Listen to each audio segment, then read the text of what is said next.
Ahojte všetci, dneska som sa rozhodla, že budem robiť chlieb a chcem vám ukázať môj recept. Je veľmi jednoduchý a pozostáva len z niekoľkých surovín. Takže budeme potrebovať 400 g múky. Ja preferujem celozrnnú múku, ale na to, aby cesto bolo trošku ľahšie, dodávam tam aj hladkú múku. Potom tu máme jeden prášok do pečiva, celý, kefír.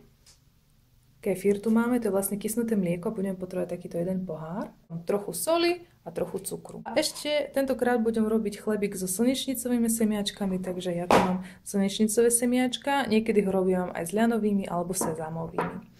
Idem to teraz všetko zmiešať a uvidíme sa za chvíľku. Hotové. Dala som tam jednu čajovú lyžičku soli a jednu polievkovú lyžicu cukru.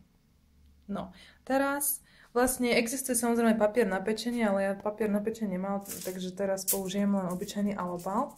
Teraz dám toto cesto sem, posypem ho múkou a dám do rúry, ktorá je prihriatá na 180 stupňov a nechám tento chlebík piecť 45 minút.